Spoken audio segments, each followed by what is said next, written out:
Hello students, IPS education hub Ranoli की online classes में आपका स्वागत है।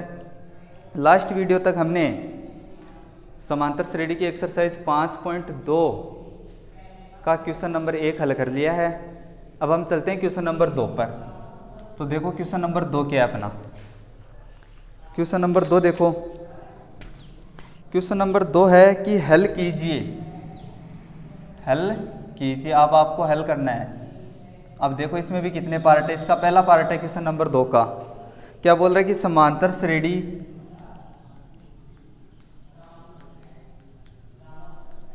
समांतर श्रेणी 21, 18, 15 इस प्रकार से आपकी एक श्रेणी है का कौन सा पद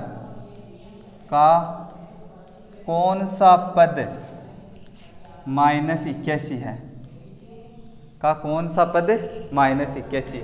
आपको एक समांतर श्रेणी दी हुई है 21, 18, 15 और चलते चलते उसमें एक -81 भी पद आ रहा है, -81 भी पद आ रहा है और पूछ रहा है कि ये कौन सा पद है, कि कितने नंबर का पद है, कौन सा पद है। लैंग्वेज से समझ लो कौन सा का मतलब nवा पद। हमें किसका मान ज्ञात करना है, n का मान ज्ञात करना है। हमें किसका मान ज्ञात करना है, n का मान ज्ञात करना है। यहाँ से देखो श्रेणी क्या बन रही है आपकी 21, 18, 15 इस प्रकार से चलते चलते -81 इस समांतर श्रेणी का कौन सा पद है, या ये पद इस समांतर श्रेणी का है या नहीं है, ये बताना है आपको।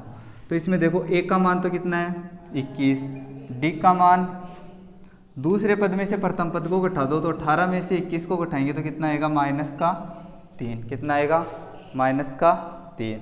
अब ये पद कौन सा है, इसमें अंतिम पद है। ये पद कौन सा है, इसमें अंतिम पद है, nवा पद है। ये कितना दिया हुआ हमें 81। आपको तो मान किसका निकालना है, n का निकालना है। n का मान क्या ज्ञात करना है, आपको फाइंड करना है, निकालना है। तो देखो समांतर श्रेणी का वही nवा पद का सूत्र लगा दो। तो an = a + n-1 into D. an का मान कितना दिया हुआ है क्वेश्चन में -81। एक का मान कितना है 21 प्लस n का मान निकालना है हमें n-1। d का मान कितना है -3। कितना है -3। तो देखो -81 = 21। अब -3 को n से गुणा करेंगे तो -3n, -3 को n से गुणा करेंगे तो -3n, -3 को -1 से गुणा करेंगे तो +3 को 1 से गुणा करेंगे तो कितना आएगा 3 आएगा। अब देखो -81 = 21 और 3 कितना हो गया 24 -3n। संख्यात्मक मान को एक तरफ कर लो, इस तरफ n का पद आ रहा है, एक संख्यात्मक मान का पद आ रहा है, तो इस संख्यात्मक मान को भी इस तरफ ले आओ। तो देखो -81 ये इस तरफ आएगा तो -24 बराबर -3n, -81 -24 कितना हो जाएगा, जोड़ दो इनको, -81 और -24, 4 1 5 8 और 2 10, कितना हो गया -105 बराबर -3n। हमें मान किसका निकालना है, n का निकालना है, तो -3 का क्या दे देंगे, इसमें भाग दे देंगे। तो -105 बट्टा -3 बराबर n। माइनस से माइनस कट जाएगा, 105 में 3 का भाग देंगे तो कितना आएगा 35। कितना आएगा 35। तो n का मान कितना आ गया 35। तो अब हम नीचे लिख देते हैं, अतः समांतर श्रेणी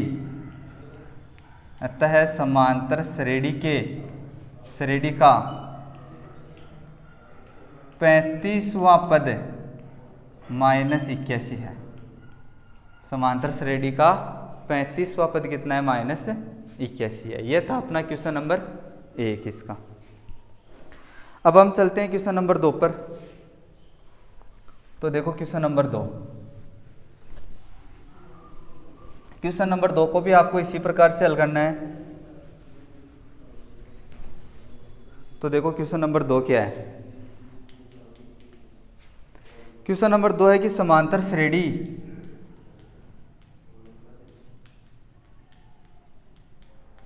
समांतर श्रेणी 84, 80, 76 का कौन सा पद शून्य है, का कौन सा पद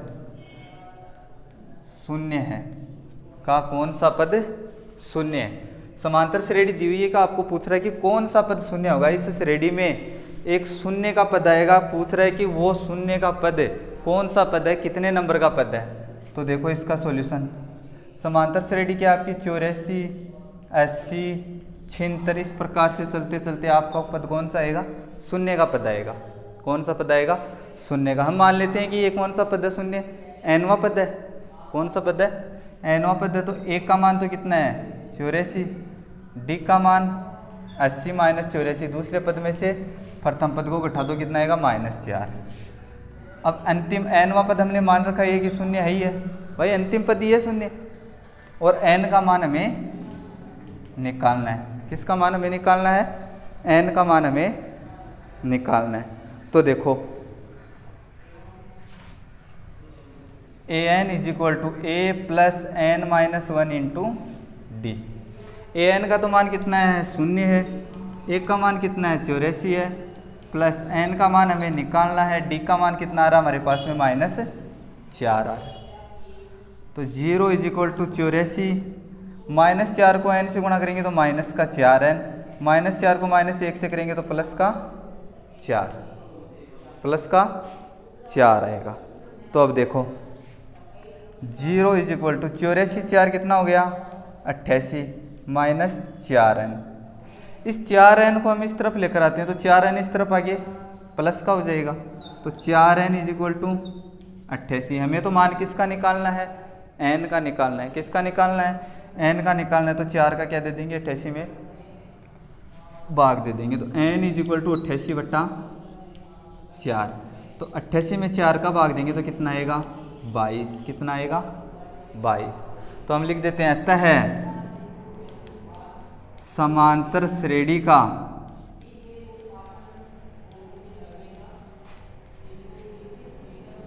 बाईसवां पद शून्य है। क्या है, 22वां पद शून्य है। यह था अपना क्वेश्चन नंबर 2। इसी प्रकार से हम चलते हैं आगे क्वेश्चन नंबर 3।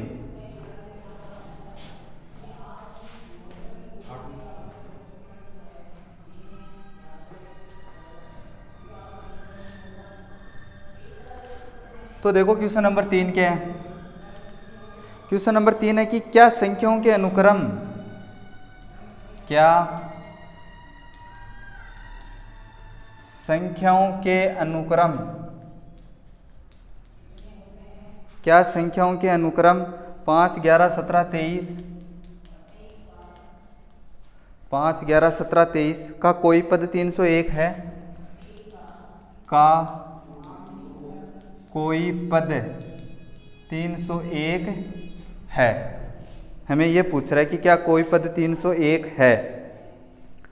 अब इस क्वेश्चन की लैंग्वेज उन 2 क्वेश्चनों से थोड़ी सी हटकर, उसमें उन क्वेश्चनों में क्या था कि आपको श्रेणी दे दी और पूछ लिया कि इस श्रेणी का ये कौन सा पद होगा।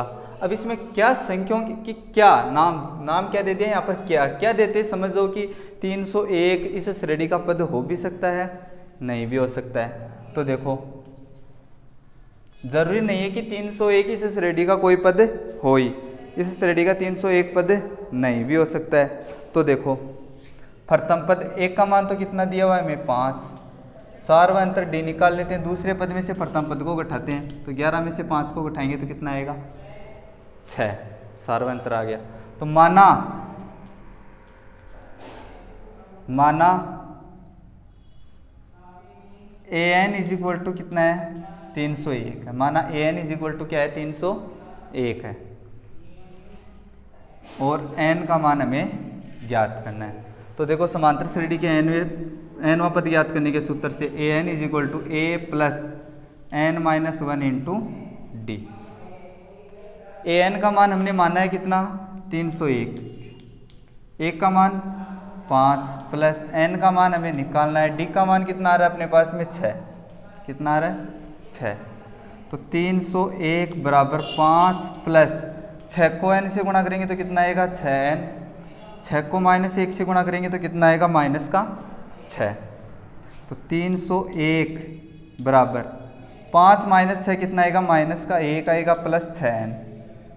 इस 1 को इस तरफ भेज देते हैं हम, इस 1 को इस तरफ भेज देते हैं, प्लस का हो जाएगा। तो 301 प्लस 1 बराबर 6n। तो 302 बराबर 6n। हमें तो किसका मान निकालना है, n का मान निकालना है। n का मान निकालना है तो 302 में किसका भाग दे देते हैं, 6 का भाग दे देते हैं। अब 302 में भाग देके देखो कि 6 का पूरा पूरा भाग जाता है या नहीं जाता है, क्योंकि मैंने आपको पहले ही बताया था, जो एक्सरसाइज 5.2 का मैंने पहला वाला वीडियो बनाया था, उसमें बताया था कि n का मान क्या होना चाहिए, धनात्मक पूर्णांक संख्या होनी चाहिए। क्या होना चाहिए, धनात्मक पूर्णांक संख्या। धनात्मक पूर्णांक संख्या कौन सी होती है, धनात्मक का तो मतलब प्लस की होनी चाहिए, पूर्णांक संख्या का मतलब 0 1 2 3 इस प्रकार से कहीं तक भी जा सकती है। तो n का मान पहली बात तो प्लस में आना चाहिए, पूर्णांक संख्या का मतलब 0 1 2 3 4 5 6 आना चाहिए, मतलब कि पॉइंट में नहीं आना चाहिए। तो 302 में 6 का भाग जाता है क्या पूरा पूरा, नहीं जाता है। एक बार हम 2 से काट लेते हैं तो कितना आएगा 151/3। अब इसमें n का पूरा पूरा भाग, 3 का पूरा पूरा भाग नहीं जाता है, तो हम नीचे लिख देते हैं अतः n एक धनात्मक पूर्णांक संख्या नहीं है। अतः n एक धनात्मक पूर्णांक संख्या नहीं है। अतः 301 दी गई सूची का कोई पद नहीं है, कोई पद नहीं है। अगर n का मान धनात्मक पूर्णांक संख्या आता तो 301 भी कोई पद आता, लेकिन यहाँ पर आता है n एक धनात्मक पूर्णांक संख्या नहीं आता है, 301 दी गई सूची का कोई पद नहीं है। यह था अपना क्वेश्चन नंबर 3। इसी प्रकार से अपना question number 4 same to same. तो चलो हम क्वेश्चन नंबर 4 और देख लेते हैं एक बार। तो देखो क्वेश्चन नंबर 4 क्या है।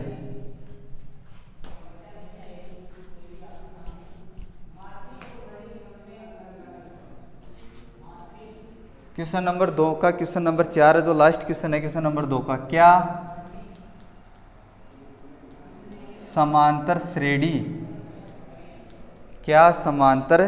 श्रेणी 11 8 5 2 का एक पद -150 है, का एक पद -150 है। उसी प्रकार से इसमें भी पहले देखो क्या शब्द जुड़ा हुआ है। क्या शब्द का मतलब क्या है कि ये -150 इस समांतर श्रेणी का पद हो भी सकता है और नहीं भी हो सकता है। तो देखो प्रथम पद, इसका सॉल्यूशन करते हैं हम। प्रथम पद 1 का मान तो कितना दिया हुआ है 11, सार्वंतर d का मान 8 - 11, दूसरे पद में से प्रथम पद घटा दो, कितना आएगा -3। माना an बराबर कितना मान लेते हैं -150 और n का मान हमें ज्ञात करना है। तो देखो वही समांतर श्रेणी का nवां पद ज्ञात करने वाला सूत्र लगा दो यहाँ पर भी। तो an = a + n - 1 × d। an का मान कितना है -150, 1 का मान कितना है 11 प्लस n का मान हमें ज्ञात करना है, d का मान कितना है -3। तो -150 बराबर 11 प्लस -3 को n से गुणा करेंगे तो कितना आएगा -3n, -3 को -1 से गुणा करेंगे तो कितना आएगा +3। तो -150 11 और 3 कितना हो गया 14 - 3n। ये 14 इस तरफ आएगा तो किसका होगा, माइनस का होगा। ये 14 इस तरफ आएगा तो किसका होगा, माइनस का होगा। किसका होगा, माइनस का। तो देखो -150 - 14 बराबर -3n। इनको जोड़ दो, माइनस माइनस तो माइनस का 164 = -3n। हमें तो n का मान निकालना है तो -3 का हम भाग दे देते हैं। तो -164 बट्टा -3 बराबर n। माइनस से माइनस को काट देते हैं तो 164/3 बराबर n। देखो 3 का भाग जाता है या नहीं जाता है? अंकों का योग करके देख लो, 6 और 1 7 और 4 11, 11 में 3 का भाग जाता है या नहीं जाता है? तो 164 में भी 3 का भाग नहीं जाएगा। यहाँ पर देखो पूर्णांक संख्या आ रही है कोई? नहीं आ रही है, तो नीचे लिख दें अतः n एक धनात्मक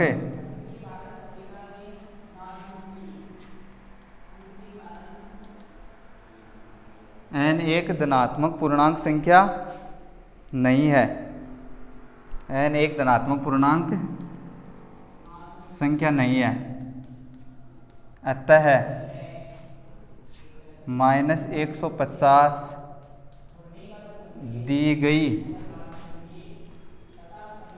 सूची का कोई पद नहीं है। दी गई सूची का कोई पद